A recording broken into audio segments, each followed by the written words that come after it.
chamar sobre suas cabeças a maldição do Papa. Este incitou os príncipes leigos contra eles, e assim vemos que foram expulsos do país e obrigados a se refugiarem nas montanhas próximas, onde, fora da influência papal, progrediram como nunca. Feliz condição a deste pequeno grupo, quando tudo em volta estava negro e desanimado. Felizes os que estavam assim com Deus entre as montanhas cujos cumes nevados estavam sempre apontando para o céu, enquanto as planícies se achavam envolvidas em névoas mundanas. Eram estes os cristãos de Piemonte. Tempos tenebrosos. Mas como tudo era negro em volta. Eram trevas tão espessas que facilmente se podiam sentir, mas quem havia ali que as sentisse? Aquela condição era natural à maior parte deles, e preferiram na luz, porque seus atos eram maus. Quanto eles eram maus podemos ver pelos testemunhos contemporâneos, e pelas decisões dos seus concílios. No concílio de Paiva, no ano 850, foi necessário ordenar sobriedade aos bispos, e proibir-los de conservar cães e falcões para a caça, e de terem vestimentas ricas, simplesmente para fazerem vista. Em 2 concílios separados levantou-se a queixa de que o clero inferior tinha mulheres em casa, com grande escândalo do ministério, e dizia-se que os presbíteros se tornavam emeirinhos e frequentavam as tabernas, eram usurarios, e não se envergonhavam de se entregarem ao vício e à embriaguez. O Cartucho Seacrio falou deste período como sendo o pior de todos, lamentando que a caridade tivesse arrefecido, que abundasse a iniquidade e que a verdade se fosse tornando rara entre os filhos dos homens. Outro, que era bispo, afirmou, quase que se não encontra um homem capaz de ser ordenado bispo, nem um bispo capaz de ordenar outros. Quanto aos papas, basta dizer-se que um deles, Estevão VII, foi estrangulado, ocasionando a sua morte a seguinte observação: ele entrou no aprisco como um ladrão, e foi justo que morresse pelo cabresto. Outro, Sérgio III, segundo o testemunho de um cardeal, era um escravo de todos os vícios, e o pior dos homens. Outro, João X, subiu ao trono pelo interesse da prostituta Teodora, sendo depois assassinado por influência da filha dela, e, finalmente, um mancebo de 18 anos, que abriu caminho à força para o trono papal e tomou o nome de João VII, mandou tirar os olhos do padrinho, bebia a saúde do demônio, jurava pelos deuses pagãos, enquanto jogava os dados, e foi morto numa rixa da meia-noite, no ano 964. Novos males. Outro fato que se salientou naquela época foi a exposição em muitas igrejas de várias coisas vãs que, falsamente, diziam ter grande valor. Havia, por exemplo, uma pena da asa do anjo Gabriel, um bocado da arca de Noé, a camisa da bendita Virgem, os dentes de Santa Apolônia, a que dizia ser uma cura infalível para as dores de dentes e muitas outras relíquias, que eram tão numerosas que pesavam mais de 1 tonelada. Também foi notável esta época por se ter cometido uma grande fraude, que, ao mesmo tempo que fazia aumentar o poder de Roma, aumentava também o desenvolvimento das trevas. Foi publicada uma coleção de decretos falsos intitulados Decretos de Isidoro, com que se pretendia fazer crer serem decretos sobre importantes questões eclesiásticas feitos pelos bispos romanos de tempos anteriores a Clemente. Nesta coleção os erros são tantos que saltam aos olhos, citaremos apenas um. As pretendidas citações dos papas foram tiradas da tradução latina da Bíblia escrita por S. Jerônimo, que viveu uns 2 ou 3 séculos depois deles. Por bastante tempo, prestou-se crédito a estes decretos, que fizeram muito mal à Igreja, apesar das asneiras que continham e das provas que havia de sua falsidade. O Papa, é claro, adotou-os e não teve escrúpulos de afirmar aos bispos da França, a que duvidavam, que os decretos tinham estado muitos anos em Roma. Assim, pois, mais uma vez se nota no papismo a existência do espírito de mentira. Mais invenções. Mas o clero ainda explorava a credulidade do povo por outros meios, e a este período pertence a instituição do Rosário e da Coroa da Virgem Maria. Além disto, era generalizada a crença absurda de que o arcanjo Miguel celebrava missa na corte do céu todas as segundas-feiras, e o clero aproveitava a ignorância do povo, que enchia as igrejas dedicadas a esse Miguel, a fim de obter a sua intercessão. Outra invenção dessa época foi a doutrina da transubstanciação. Procedeu de um monge chamado Pascasio Radbert, mas só perto de 3 séculos mais tarde é que foi colocada entre as doutrinas adotadas por Roma. Pascasio asseverou que o pão e o vinho da Eucaristia eram convertidos no corpo e sangue de Cristo, e fundou sua nova doutrina numa interpretação muito literal das palavras do Senhor: tomai, comei. Isto é o meu corpo. Ora, dar a essa palavra um tal sentido é um absurdo, e faz cair qualquer pessoa num labirinto de absurdos. Um escritor moderno tem dito: em Cristo podia dizer: este é o meu corpo que está quebrado, quando não estava de modo nenhum quebrado, pois quando ele segurou o pão na sua própria mão, estava vivo, eu sou a porta, eu sou a videira verdadeira, e outras 1000 coisas parecidas. Em todas as línguas se fala assim. Digo por exemplo de um retrato. Esta é a minha mãe. Ninguém é enganado senão quem o quiser ser.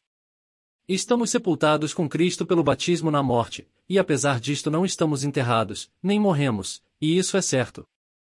Assim a linguagem da Escritura quanto à ceia não apresenta dúvida alguma. Contudo em Roma há, e sempre houve, muitos que se deixam enganar, e é, portanto, fácil de se compreender que o dogma da transubstanciação fosse logo recebido como uma doutrina principal e essencial. Tempo de pânico. Mas vamos adiante.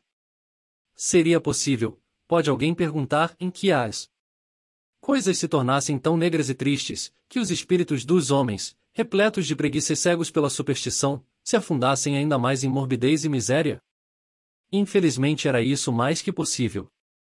Ao aproximar-se o ano 1000 da Igreja, juntou-se o terror. Pela superstição do povo, apoderou-se de todos um tal pânico como de certo não se tinha visto até então. Não tinha, porventura, o Senhor dito que depois de 1000 anos Satanás sairia da sua prisão, e andaria por toda parte enganando as nações nos 4 cantos da terra? AP 20. E, em vista disto, muitos pensavam que o fim do mundo estava verdadeiramente próximo. Houve um ermitão de Turingia chamado Bernhard, que, mal compreendendo estas palavras da Bíblia, tomou-as para seu tema, e saiu no ano 960 a pregar a aproximação do julgamento. Havia alguma aparência da verdade nesta doutrina, e a ilusão influía no ânimo dos supersticiosos de todas as classes. Monges e ermitões pregavam a doutrina e, muito antes do ano começar, soava este grito terrível por toda a Europa. O povo encaminhava-se para a Palestina, deixando as suas terras e as suas casas, ou legando-as, como expiação dos seus pecados, às igrejas ou aos mosteiros. Os nobres vendiam os seus domínios, e até os príncipes e os bispos iam em peregrinação, preparando-se para o aparecimento do Cordeiro no Monte Sião. Um eclipse do Sol e outros fenômenos no céu contribuíram para aumentar o terror geral, e milhares de pessoas fugiram das cidades para se refugiar nas covas e cavernas da terra. Os terríveis vaticínios, que se hão de realizar no dia do julgamento, pareciam ter-se já cumprido. Havia sinais no sol, e na lua e nas estrelas, e na terra perto das nações em perplexidade.adi, pelo bramido do mar e das ondas, homens desmaiando de terror, na expectação das coisas que sobrevirão ao mundo, LC 2.25,26. Naquele ano nem as casas dos ricos, nem as dos pobres foram reparadas, e as terras e vinhas ficaram incultas. Não se recolheram searas, porque não se tinham feito sementeiras. Não se erigiam novas igrejas ou mosteiros, porque em poucos meses esperavam não haver sequer seres humanos para frequentá-los. Por fim começou o último dia do terrível ano. Quando chegou a noite, poucos eram os que estavam em condições de procurar as suas camas, os vestíbulos e pórticos das igrejas estavam apinhados de gente que esperavam ansiosamente com medo esse julgamento tremendo. Foi uma noite sem sono para toda a Europa. Mas despontou outro dia, o sol ergueu-se no firmamento como de costume e lançou seu brilho sobre um mundo que não tinha acabado mas que estava cheio de fome, não havia sinais sinistros no céu, nem temores na terra, em tudo continuava como dantes. De todos os corações saiu um suspiro de alívio. A multidão iludida voltou para as suas casas e todos se entregaram às suas ocupações habituais. O ano do terror tinha passado e o século XI da era cristã havia começado. 12. Depois do ano do terror. De 1000 a 1100. A reação que se seguiu ao ano do terror deu em resultado uma mania de construir templos, que logo se apoderou de toda a igreja. A imensa riqueza que a pregação terrorista dos monges extorquira do povo foi em grande parte empregada para esse fim, e é um ponto de dúvida se as igrejas daquele tempo foram jamais ultrapassadas em tamanho e beleza de arquitetura. Aliviados dos horrores do medonho pesadelo que marcou os últimos dias daquele século, notou-se um certo melhoramento no ensino, e os esforços do Papa Silvestre II, que estudará nas escolas da Arábia, então o grande centro de instrução, foram muito proveitosos neste ponto. Ainda assim, quando ele publicou um tratado de geometria, a sua ciência favorita, as curvas e ângulos aterraram de tal modo os monges supersticiosos, que o acusaram de se meter em ciências proibidas, e fugiram dele como se foge de uma necromante. Se o seu zelo tivesse sido tão real na causa de religião como fora na causa de ciência, teria a cristandade podido purificar-se de muitas das suas manchas, mas não o foi, e nos últimos tempos do seu pontificado, ainda as trevas enegreciam a malfadada Igreja Romana.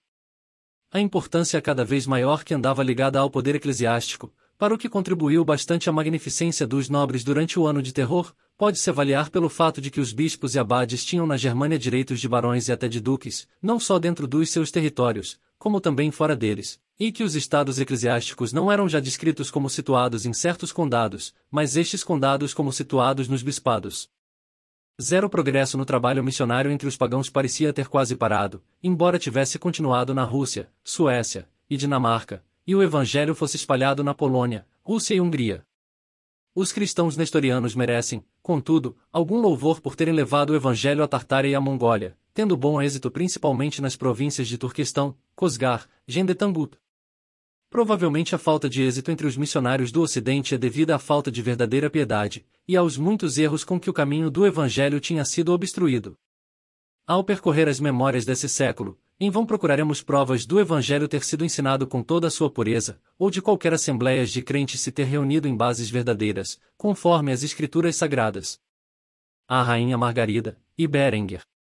Até mesmo os exemplos pessoais de piedade são raros, e além da Rainha Margarida da Escócia, e de Berenguer, não ouvimos de muitos cristãos notáveis cuja sabedoria fosse acompanhada de qualquer prova evidente de piedade.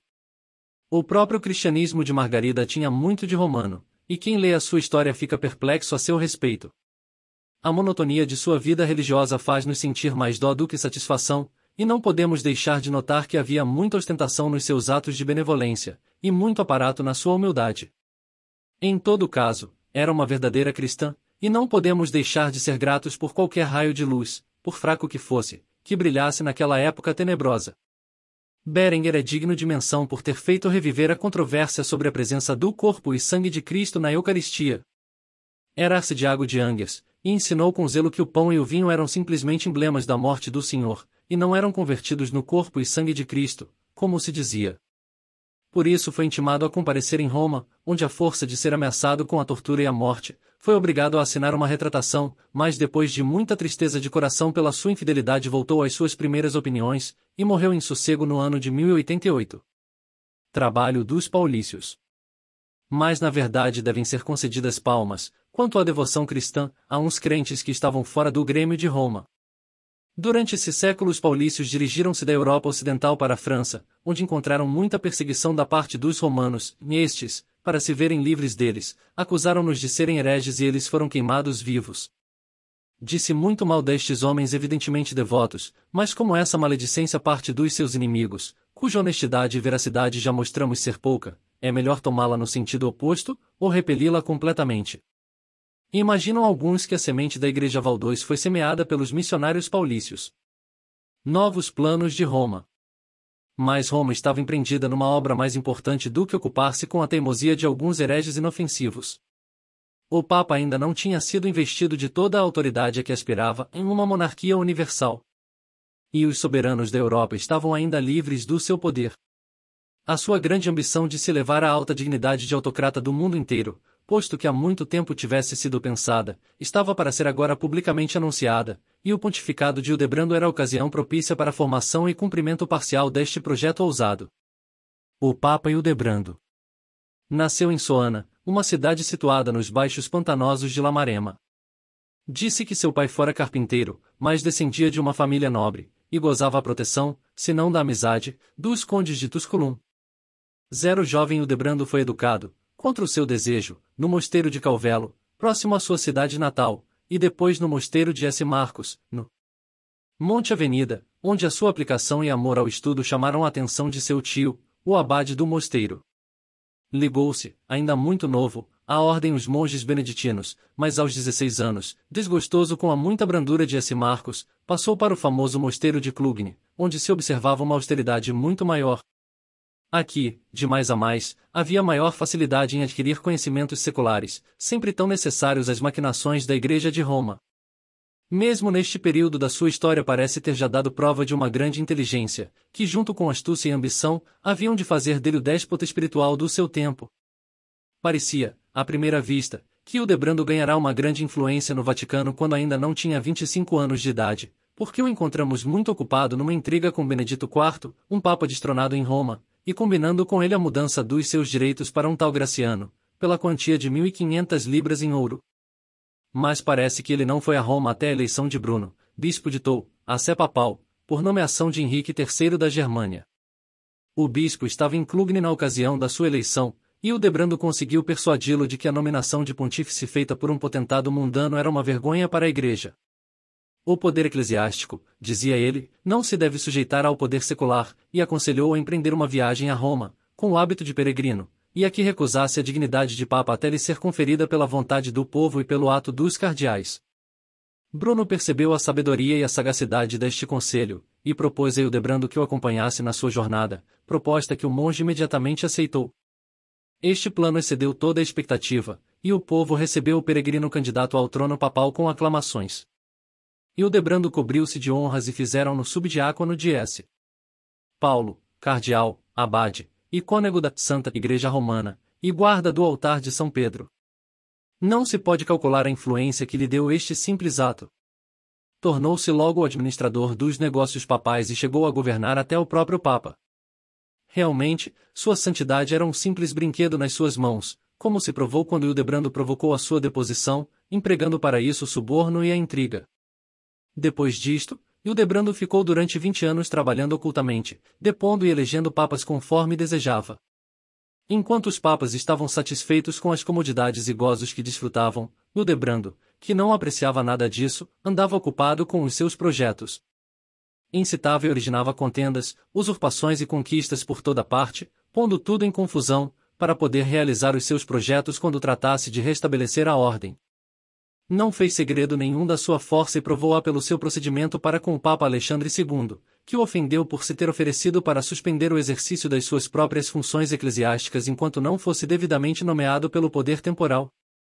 Hildebrando subiu ao trono papal e, com o punho fechado, atingiu a cara do pontífice, na presença de cardeais, embaixadores e outros. Em outra ocasião, em pleno concílio de bispos, acusou a todos da Assembleia de serem discípulos de Simão, e depois um que se atreveu a repelir a acusação.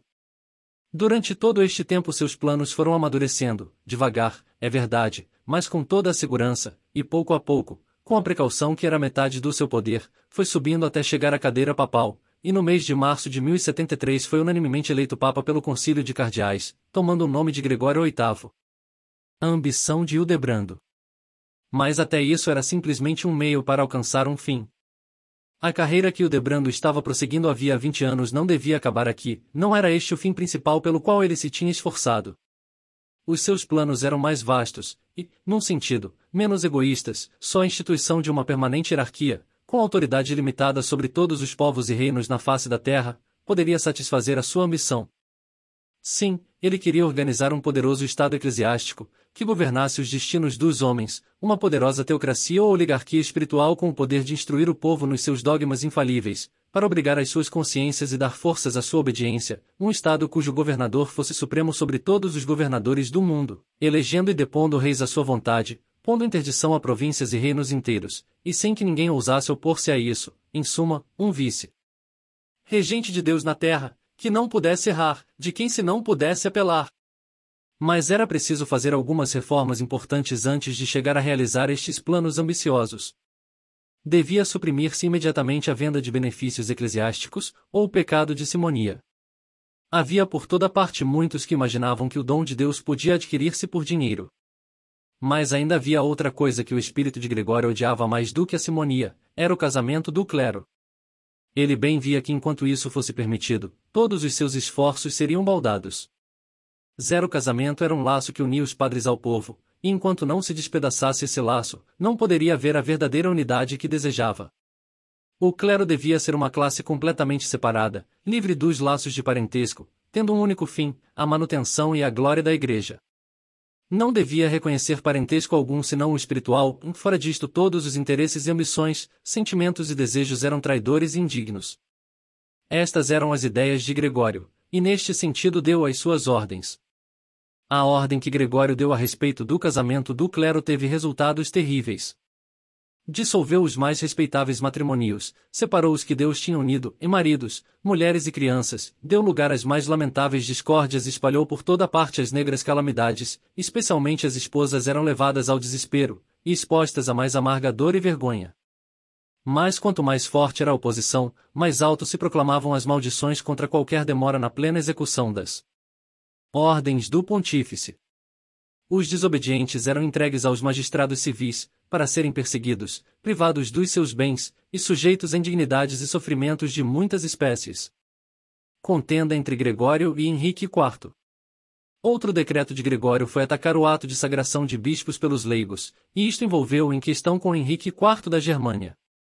Já desde muito antes do tempo de Carlos Magno, era costume os bispos e abades serem sagrados pelos reis e imperadores, e Henrique não estava disposto a perder aquele privilégio tão antigo, pela simples imposição de um padre de Roma. Esta recusa irritou o Papa, e levou-o a ser conivente na ruína de Henrique. E não foi esta a única causa das suas dissensões. Quando comunicaram a Henrique as ordens de Gregório a respeito do pecado de simonia, o imperador, embora recebesse bem a ideia do Papa, e tivesse aprovado as reformas propostas, não deu um único passo para pô-las em prática, e isto ainda mais fez irritar o Papa. Ele queria obras e não palavras, e queria que o imperador fizesse executar os seus decretos e não simplesmente que lhe fizesse cumprimentos evasivos, e por isso tornou-se mais exigente nas suas ordens. Que se convocasse um concílio na Germânia, e que se fizessem imediatamente investigações sobre as repetidas acusações de simonia que pesavam sobre os bispos de Henrique, mas o imperador não consentiu nisto, e os bispos, muitos dos quais eram na verdade culpados, apoiaram, é claro, esta resolução. Mas Gregório não era homem para ser contrariado nos seus propósitos, nem para desanimar com a oposição. Impossibilitado de conseguir seu fim de uma maneira, recorreu a outra, e, tendo reunido um concílio em Roma, ali se fizeram as acusações. Como consequência, muitos dos favoritos de Henrique, alguns dos mais elevados eclesiásticos da terra, foram depostos, e, como se quisesse acrescentar o insulto à injúria, o próprio imperador recebeu ordens peremptórias para comparecer a Roma, a fim de responder a iguais acusações, sendo ao mesmo tempo ameaçado de excomunhão, se recusasse a aparecer. Ele recusou, e indignado por tão vil insulto contra a sua pessoa, reuniu-se em concílio dos seus próprios bispos e depôs o Papa. Excomunhão de Henrique.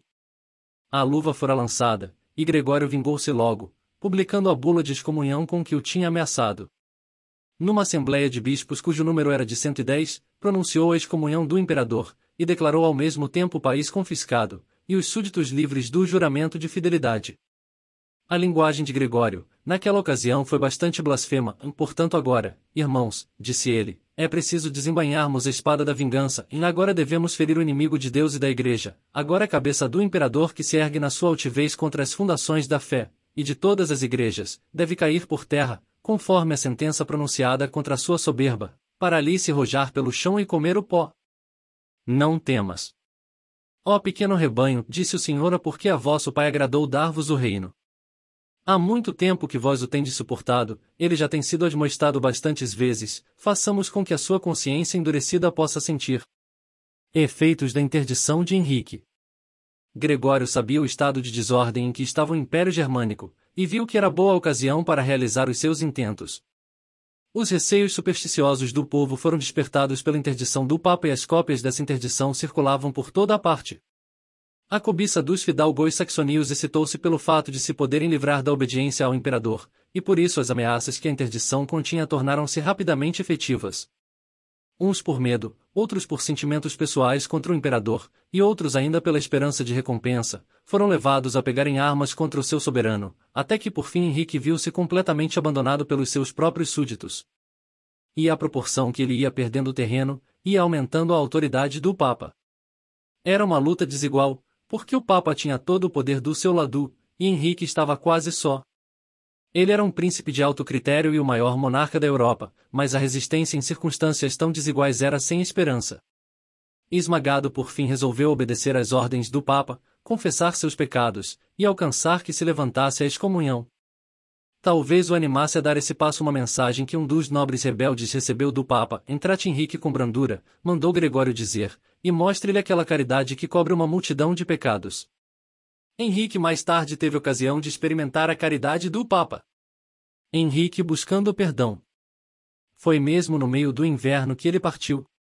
Foi acompanhado da sua mulher e filho, e de uma pequena comitiva, e tiveram de atravessar montanhas cobertas de neve. Depois de uma jornada penosa de algumas semanas, chegaram defronte do castelo de Canosa em Apulia, onde Gregório se achava com a condessa Matilde. O Papa fora avisado da vinda de Henrique, e logo que avistaram o penitente, abriram-se imediatamente as portas exteriores da fortaleza. As segundas portas também se abriram, mas quando tentou entrar no castelo viu que as portas interiores estavam trancadas, não lhe permitindo que entrasse.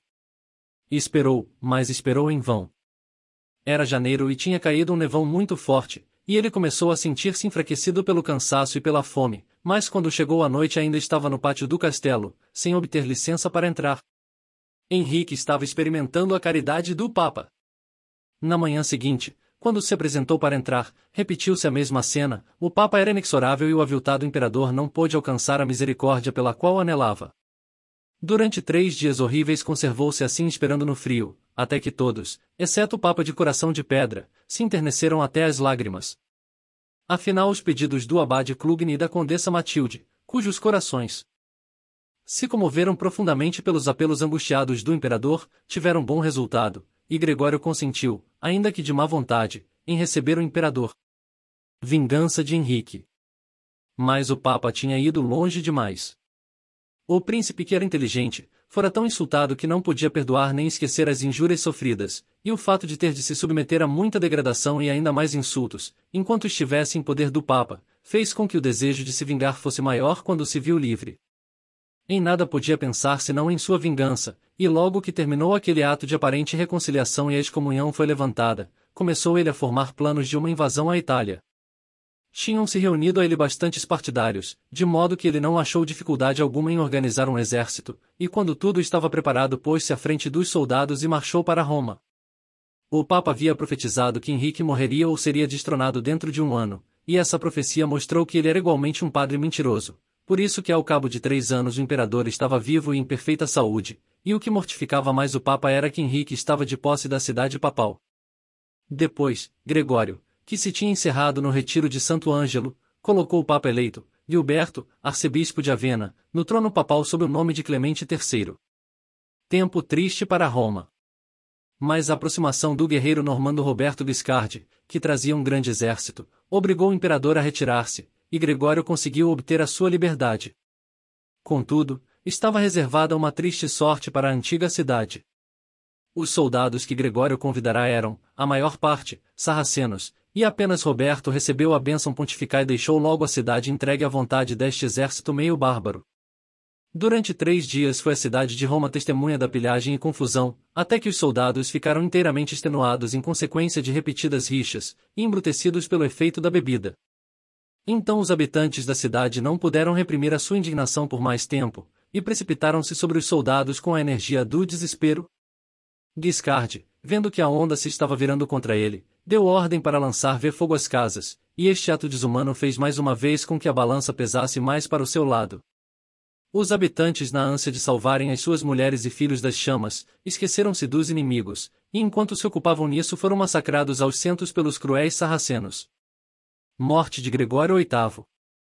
No meio deste conflito e confusão, Gregório retirou-se da cidade, e partiu às pressas para Salerno, onde, como se nada tivesse aprendido pelas terríveis cenas que acabará de presenciar e de que era autor, continuou a proclamar novas maldições contra Henrique. Mas pouco depois sentiu-se agarrado por uma mão de cujo poder não pôde fugir, em uma mão a que nenhum papa pode jamais resistir, a mão da morte. O decreto solene contra ele fora lavrado, e no dia 25 de maio do ano 1085 foi chamado à presença de Deus. Nessa ocasião se estava desencadeando uma medonha tempestade, e ele morreu miseravelmente, com estas palavras nos lábios: "E amei a justiça, e odiei a iniquidade, mas morro no exílio." E é este o homem, leitor, que é elevado às nuvens pelos partidários de Roma, e cujo nome tem sido escrito no seu catálogo de santos. De que servem estas honras póstumas e inúteis, se o seu nome não está escrito no livro da vida? 13. Primeira Cruzada. De 1094 a 1100. Urbano II promove uma cruzada. O papismo pouco ganhou com a luta de Gregório contra o imperador, e antes do fim do século o Papa reinante achou conveniente recorrer a um novo expediente para promover os interesses temporais do papismo. De tempos em tempos chegavam da Terra Santa queixas de insultos e ultrajes feitos a peregrinos que se dirigiam ao Santo Sepulcro, e Urbano II, que então ocupava a cadeira de São Pedro, lembrou-se de promover uma grande guerra religiosa. Imaginou que, se pudesse envolver a Europa toda neste projeto e privar a diferentes países dos seus melhores soldados, ser-lhe-ia fácil dar um impulso às suas pretensões temporais, como até então nenhum papa conseguirá dar, visto que os barões turbulentos e os príncipes poderosos estariam ausentes dos seus países e não haveria ninguém que lhe pudesse fazer oposição. Pedro, o ermitão, pregando a cruzada. Em vista disto prestou toda a atenção às queixas de um dos principais instigadores da nova agitação, um tal Pedro, ermitão de Amiens, e animou muito a pregar uma cruzada. Este homem notável tinha visitado Jerusalém no ano 1093. E viu com indignação a maneira como os seus companheiros de peregrinação eram tratados pelos turcos que estavam de posse da cidade, e nessa ocasião fez um voto solene de levantar as nações da Europa contra os infiéis, voto que se propunha agora a cumprir. Montado numa mula, vestido com um hábito muito comprido, apertado na cintura com um cinto de cânhamo, foi de cidade em cidade incitando o povo a armar-se em defesa do Santo Sepulcro. Os seus apelos calorosos causaram ora medo, ora indignação aos seus ouvintes, e produziram rapidamente o efeito desejado. Por que se há de permitir aos infiéis, exclama ele, que conservem por mais tempo a guarda de territórios cristãos, tais como o Monte das Oliveiras e o Jardim de Getsêmane?